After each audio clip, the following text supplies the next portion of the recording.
नमस्कार, MNS news में आप सभी का स्वागत है। मैं वैष्णवी। आइए नजर डालते हैं राजस्थान की कुछ खास खबर पर। आईआईटी जोधपुर करेगा मरुधरा प्रतिबद्धता दिवस का आयोजन।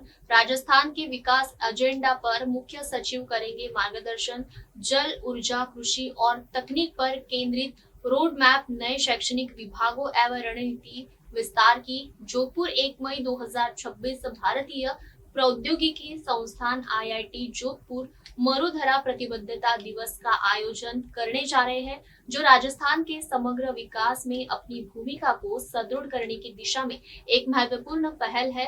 राजस्थान के माननीय मुख्य सचिव श्री वी श्रीनिवास इस अवसर पर मुख्य अतिथि के रूप में उपस्थित रहेंगे। यह कार्यक्रम एक उच्च स्तरीय मंच के रूप में परिवर्तित है, जहां संस्थान की विशेषज्ञता को राज्य सरकार की प्राथमिकताओं और अपेक्षाओं के साथ समन्वय किया जाएगा।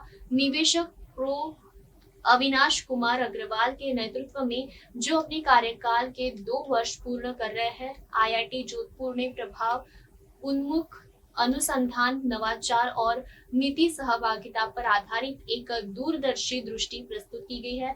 मरुधरा प्रतिबद्धता दिवस राज्य की विकासात्मक आवश्यकताओं को समझने और उनके समाधान हेतु सार्थक सहयोग के प्रति संस्थान की प्रतिबद्धता को दर्शाता है। संस्थान ने 5 प्रमुख क्षेत्रों जल, नवीकरणीय ऊर्जा, शहरी नियोजन एवं परिवहन, कृषि तथा कला एवं हस्तशिल्प को चिन्हित किया है। विशेष रूप से 27 विशेषज्ञों की टीम जोजरी नदी से जुड़े जल संबंधी मुद्दों पर कार्य कर रही है, जो जल जीवन मिशन जैसे अभियानों में योगदान दे रही है। यह टीम अब राज्य सरकार के साथ मिलकर व्यापक और लागू की जा सकती है समाधान विकसित करेगी।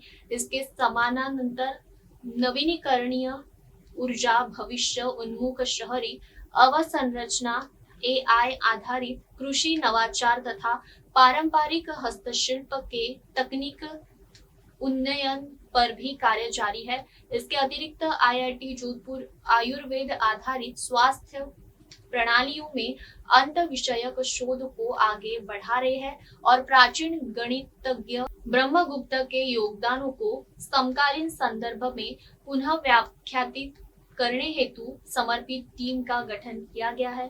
अनेक शैक्षणिक पोर्टफोलियो को सुदृढ़ करते हुए आईआईटी जोधपुर इस अवसर पर 5 नए विभागों का शुभारंभ करेगा।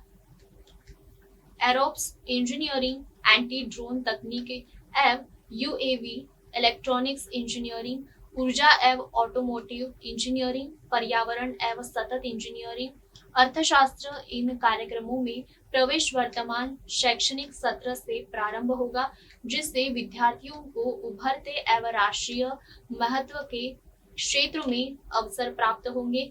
विस्तार के दृष्टिकोण से संस्थान विशेषकृति अनुसंधान आधारित विस्तार केंद्रों की स्थापना की परिकल्पना कर रहा है, जो क्षेत्र विशिष्ट चुनौतियों के समाधान, नीति निर्माण के सहयोग तथा अनुसंधान को व्यावहारिक उपयोग में परिवर्तित करने पर केंद्रीय होंगे। ये केंद्र प्रौद्योगिकी, शासन और समाज के बीच समन्वय को सशक्त बनाएंगे। पिछले 2 वर्षों में आईआईटी जोधपुर ने उल्लेखनीय प्रगति दर्ज की है। छात्र संख्या 4400 से बढ़कर 9400 तथा संकाय संख्या 250 से बढ़कर 350 हो गई है, जो संस्थान की तेजी से हो रही है शैक्षणिक एवं अनुसंधान उन्नति को दर्शाती है।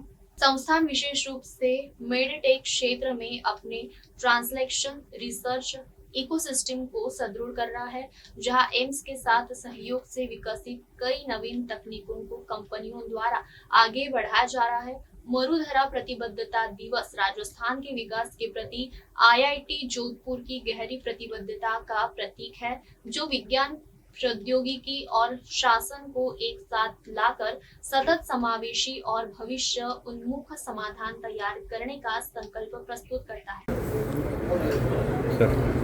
तो आईआईटी जोधपुर प्रथम मरुधरा प्रतिबद्धता दिवस वो कल यानी 2 मई को मनाने जा रहा है। और इस दिवस में बेसिकली हमारा पर्पज़ ये है कि आईआईटी जोधपुर राजस्थान में है, और राजस्थान के लिए जो उनकी भूमिका है और जो जिम्मेदारी है उसको सेलिब्रेट करने के लिए, और उसके लिए जो हमारे राज्य के सबसे बड़े मुखिया हैं, हमारे मुख्य सचिव श्री वी श्रीनिवास जी, उनसे भी हम ये सुनना चाहते हैं कि उनकी क्या एक्सपेक्टेशन है आईआईटी जोधपुर से, ताकि आईआईटी जोधपुर अपने रिसर्च को, अपनी एकेडमिक्स को राजस्थान को और राजस्थान की समस्याओं को दूर करने के लिए केटर कर सके।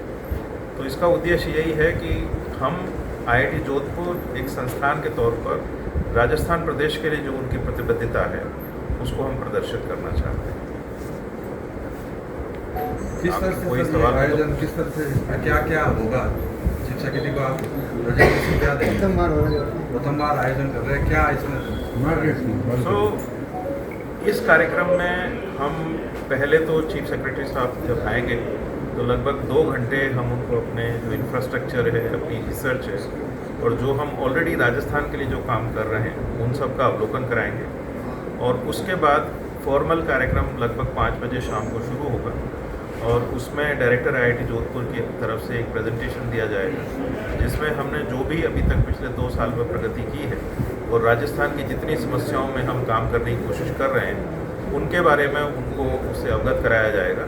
और तत्पश्चात जो है मुख्य सचिव महोदय जो है प्रथम ओरेशन जो है इसमें मरुधरा प्रतिबद्धता दिवस का जो पहला ओरेशन है वो मुख्य सचिव साहब देंगे और लगभग 50 मिनट के करीब वो उद्धरण चलेगा। और उसके बाद हम उनसे डिस्कशंस करेंगे और उसके बाद हम कोशिश करेंगे कि आईआईटी जोधपुर में जो भी हम रिसर्च करते हैं उसको राजस्थान के लिए रेलेवेंट कैसे बनाया जा सके और राजस्थान की जो समस्याएं हैं उन पर हम काम करने की दिशा में उनके मार्गदर्शन में हम आगे बढ़ेंगे। राजस्थान की टॉप 5 समस्या क्या होगी जिसको आप टारगेट लेकर बैठे हैं? राजस्थान की सबसे बड़ी समस्या जो है वो है अभी जल। तो जल के विषय में हमारे यहाँ पर जैसा कि आपको मालूम ही है कि आईआईटी जोधपुर में लगभग 27 एक्सपर्ट जल के विषय में काम करते हैं, जो मेरे ख्याल से किसी भी आईआईटी में सबसे बड़ी संख्या है। और वन स्टॉप सोल्यूशन के तौर पर जो है जल जीवन मिशन में भी आईआईटी जोधपुर उभर के आया है। तो पहली समस्या जल की है, दूसरी एनर्जी की है, रिन्यूएबल एनर्जी की, तीसरी जो है अर्बन प्लानिंग और ट्रांसपोर्टेशन से रिलेटेड प्रॉब्लम है, और चौथी ये है कि हम जो राजस्थान की जो कला है और जो इनका हैंडीक्राफ्ट है उसको हम टेक्नोलॉजी की मदद से कैसे हम इनकी क्वालिटी इम्प्रूव करें, कैसे इनको हम मार्केट एक्सेस दिलवाएं, वो हम करने की कोशिश करेंगे। और पांचवा जो है हम जैसे अपनी कृषि से लेकर के जो उसमें आर्टिफिशियल इंटेलिजेंस और सेंसर टेक्नोलॉजी का इन्फ्यूजन करके कृषि को कैसे आगे बढ़ाया जा सकता है, इस पर हम काम करेंगे। और इसके अलावा जो है और भी कई विषय हैं, जैसे आयुर्वेदा है, आयुर्वेदा में टेक्नोलॉजी का इस्तेमाल करके, आयुर्जीनोमिक्स का यूज़ करके हम आयुर्वेदा के ट्रीटमेंट को कैसे आगे बढ़ा सकते हैं, उस दिशा में भी काम कर रहे हैं। इसके अलावा जो है अभी आईआईटी जोधपुर ने एक बड़ा कदम उठाया है जिसमें हम लोग ब्रह्मगुप्ता सेंटर इस्टेब्लिश करने वाले हैं। जैसा कि आपको बताया, ब्रह्मगुप्त जी जो है राजस्थान के ही थे, बड़े मैथमेटिशियन थे और उनकी मैथ को अभी तक बहुत अच्छी तरह से नहीं समझा जा सका है। तो आईआईटी जोधपुर ने संस्कृत के विद्वान और मैथमेटिक्स के विद्वानों की एक टीम बनाई है जो उनकी ब्रह्मगुप्त की मैथ को समझने की कोशिश करेगी और उस मैथ को यूज़ करके कैसे हम आज की नई टेक्नोलॉजी में उसको इस्तेमाल कर सकें, इसकी हम प्रयास करेंगे। सर, इससे पहले जो आईआईटी के अंदर जोधपुर या अपने वेस्टर्न सेक्टर को लेकर कई कामों पे काम चल रहा था, फ्लोराइड के पानी पे भी चल रहा था, काफ़ी समय चल रहा था, उनकी क्या स्थिति है? अब तो उनमें कोई सफलता मिली है? वो कोई मतलब उसके पेटेंट मिले होंगे, वो वाकई उपयोगी चीज़ें साबित हुई क्या कुछ में? जल के विषय में हमारे यहाँ पर जल जीवन मिशन है और काफ़ी काम हमारे यहाँ पर हुआ है। अभी जैसे फॉर एग्ज़ाम्पल जो जैसलमेर बाड़मेर में जो एक भूमिगत जल का स्रोत हम लोगों को मिला है, उसको भी कैसे इस्तेमाल करके हम उसको उपयोगी बना सकें, इस दिशा में भी हमारे प्रोफेसर काम कर रहे हैं। जल में हमारे कई पेटेंट हम लोगों को पिछले कुछ दिनों में प्राप्त हुए हैं और जल से लेकर के हम कोशिश कर रहे हैं। इसके अलावा हमारा एक बड़ा जो अभी कार्यक्रम हम जोधपुर के जो एडमिनिस्ट्रेशन है उसके साथ हम मिल कर के लगभग 25 लोगों की हमने टीम इस काम पर लगाई है, जिससे कि जोजड़ी रिवर को सफाई करने की दिशा में क्या टेक्निकल सॉल्यूशंस हो सकते हैं और कैसे इसका बायो रेमेडिएशन करके और कैसे उसको जॉर्जी रिवर फ्रंट को हम डेवलप कर सकें। इसके दिशा में एक DPR एक बनी है, उसका भी हम इवैल्यूएशन कर रहे हैं और उसमें जैसे जैसे हमें मार्गदर्शन मिलेगा हम उस दिशा में कमिटेड हैं कि IIT जोधपुर जो है जोजड़ी रिवर की सफाई करने में भी अपना योगदान प्रदान करें। सरकार से भी बात हो रही है सर, जोजे नदी को लेकर, सफाई को लेकर कोई स्टेट कोलैबोरेशन के लिए कोई तो जोजड़ी रिवर को लेकर के काफ़ी काम चल रहा है और जोधपुर का जितना भी एडमिनिस्ट्रेशन है, आपको तो पता ही है कि एक सुप्रीम कोर्ट की भी कमेटी है, एक जज साहब हैं और वो उनके मार्गदर्शन में चल रहा है, तो उनसे भी हमारी टीम मिली है और जोधपुर में कलेक्टर साहब और बाकी लोगों की टीम जितने भी हैं एडमिनिस्ट्रेशन की, उनके साथ IIT कैंपस में एक दो बार काफ़ी गंभीर चर्चा हुई है और हमारी टीम जो है उनके साथ मिल करके काफ़ी काम कर रही है। कई बार जो है जोजड़ी की हम साइट विजिट्स भी कर चुके हैं और इस काम पे धीरे धीरे हमारी प्रगति हो रही है। क्या लगता है सर, कब तक, हालांकि रिसर्च की बात है तो लगता है कि जल्दी इसमें कुछ नई प्रोग्रेस सामने आएगी सर?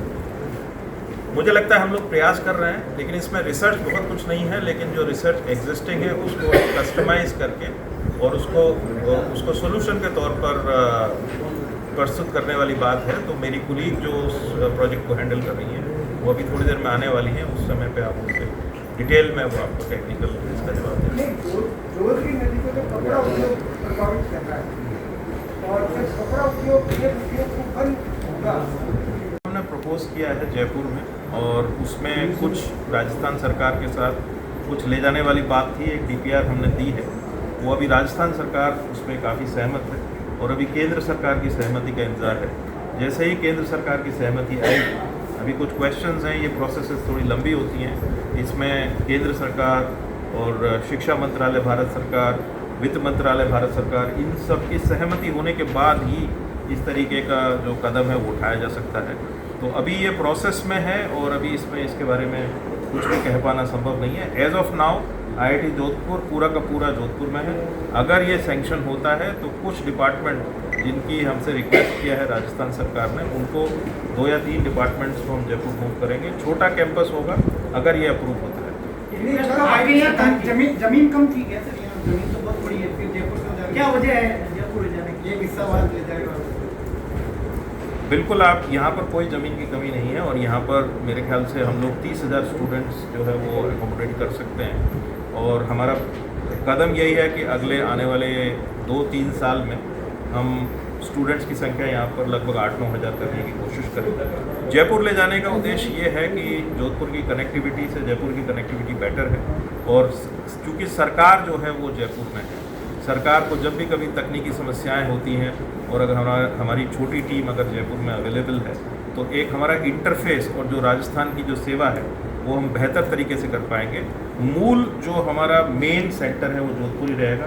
केवल एक एक्सटेंशन सेंटर हमारा जयपुर में प्लान हुआ था, बनेगा या नहीं बनेगा ये अभी भविष्य के गर्भ में छुपा हुआ है। इसके अलावा एक छोटा सा एक्सटेंशन सेंटर हमने जैसलमेर में भी प्लान किया था। जैसलमेर में हम लोग डेजर्ट से रिलेटेड रिसर्च करना चाहते हैं, एस्ट्रोफिजिक्स से रिलेटेड। वहाँ हम चाहते हैं कि 1 मीटर टेलीस्कोप इसरो के सहयोग से लगाया जाए, जो कि डुअल पर्पज़ हो सकता है, जिसको हम एस्ट्रोनॉमी एस्ट्रोफिजिक्स में यूज़ कर सकते हैं। इसके अलावा हम उसको जो हमारी रिसर्च है डिफेंस से रिलेटेड उसमें भी हम इस्तेमाल कर सकते हैं। तो जैसलमेर का केंद्र जो हमने प्लान किया था वो एक तरीके से एक लैब के तौर पर था कि जिससे जो क्रिटिकल टेक्नोलॉजीज हम यहाँ टेस्ट नहीं कर सकते उनको हम एक्चुअल डेजर्ट एनवायरनमेंट में डेजर्ट वारफेयर के लिए भी हम इस्तेमाल कर सकें। लेकिन जैसा मैंने कहा, इन दोनों हमारे कैंपसेस होंगे इनके बारे में अभी कुछ भी निर्णय नहीं हुआ है और कुछ भी कर पाना संभव नहीं है जब तक कि राजस्थान सरकार, भारत सरकार और IIT जोधपुर सभी लोग एक पेज पर नहीं होंगे तभी। जोधपुर से अंकित पुरोहित की रिपोर्ट। देश और दुनिया की तमाम खबरों के लिए देखते रहिए MNS न्यूज। आप देख रहे हैं MNS न्यूज, सच जरूर।